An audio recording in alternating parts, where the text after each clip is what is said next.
Hello everyone. In our previous lecture, we have covered how to calculate IRR in Excel. In this lecture, we are covering NPV versus IRR.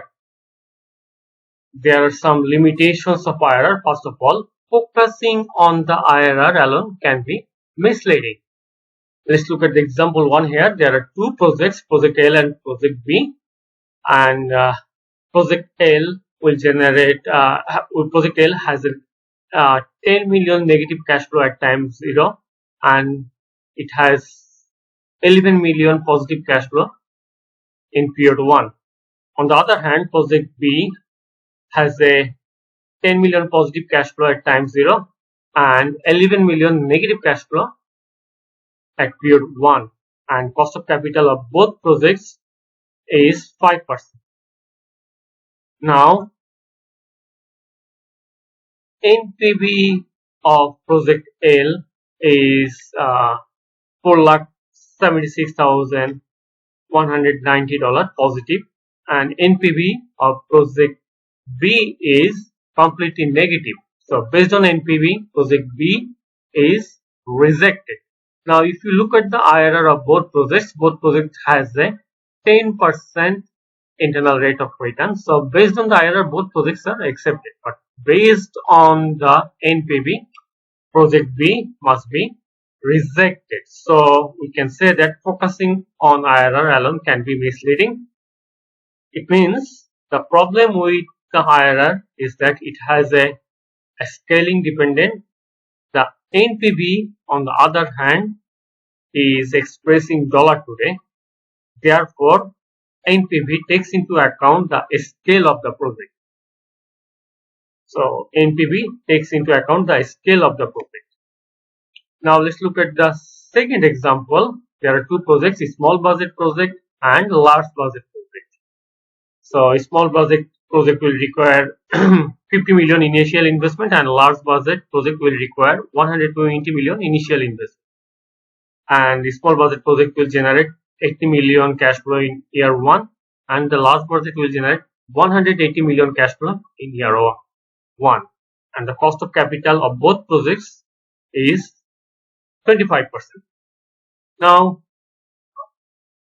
IRR of project, a small budget project is 60%, and IRR of large budget project is 50%. So based on IRR, a small budget project is better than large budget project. Now let's look at the NPV. NPV of a small budget project is 14 million, whereas NPV of project large budget is 24 million. So based on NPV, project large budget is much better than IRR. So again, we can say that focusing on the return alone, that means the focusing on IRR alone, can be misleading. So this is the third example. There are two projects, long-term project and short-term project. Both projects have 100 million initial investment. The long-term project will not generate any cash flow in year 1, and it will generate 144 million cash flow in year 2. Short-term project has a will generate 121 million cash flow in year 1, and it will not generate any cash flow in year 2. IRR of long-term project is 20%, and IRR of short-term project is 21%. So based on IRR, short-term project is better than long-term project. Now, if we look at the NPV of both projects, you'll find that long-term project has an NPV of 90 million, whereas short-term project has an NPV of only 10 million. So based on NPV, long-term project is much better than short-term project. So again, we can say that focusing on the return alone, that means IRR alone, can be misleading. Now here is example 4. The second limitation of IRR is some projects have multiple IRR. Now let's look at the following table. Here is the cash flows of a project. The project will require 100 million dollar cash flow initial investment, which is negative. It will generate 230 million cash flow in year 1, and it will again have a negative cash flow in year 2.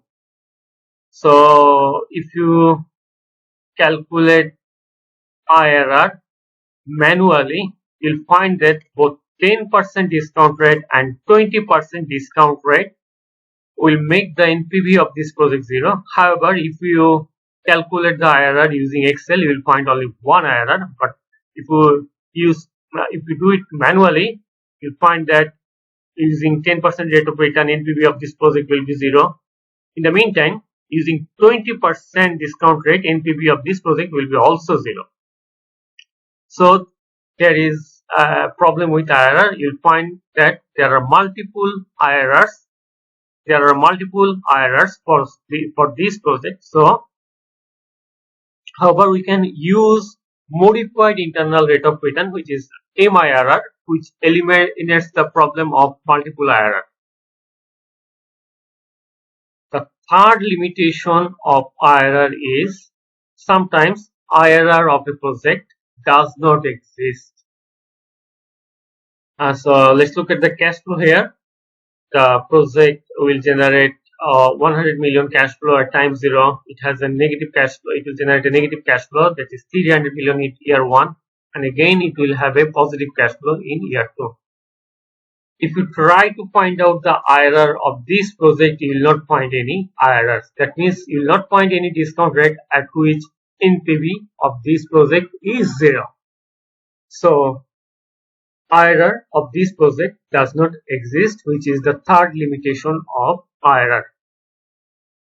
That's all about this lecture. In our next lecture, we'll cover modified internal rate of return.